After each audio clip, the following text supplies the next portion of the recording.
Individuals need to know what traumatic situations are like, and to an extent you can prepare for that. Obviously you have to really be in a crowd control situation or a war to have a firm sense of what's really going on there. But the other thing is preparing organisations for how best to look after people in the field.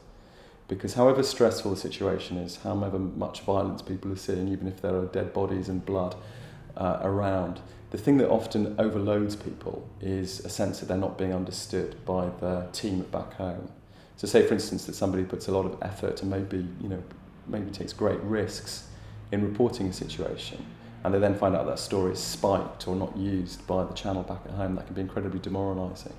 So it's sort of trying to join things up, trying to make people in an office or managerial role understand what correspondents and people in the field are going through. It can be, in certain circumstances, much harder for freelancers. And one of the reasons why is that if you work for a big organisation, they have a duty to look after you.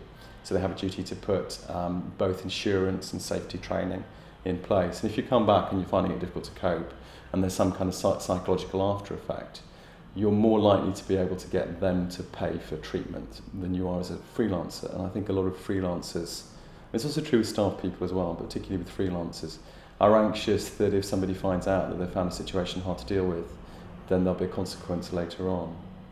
And that's a real shame, because if people are adversely affected by trauma and develop things like a condition called post-traumatic stress disorder that most people have heard of, then it's eminently treatable.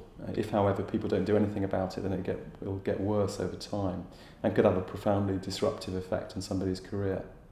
So it's better to seek help and to try and remove the stigma surrounding that seeking of help. I mean, if we were having this conversation 15 years ago, then a lot of people would say that, if you can't stand the heat in the kitchen, then you should get out.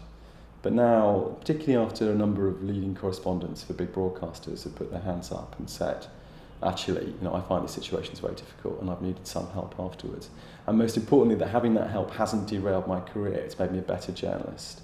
Then that has made a change.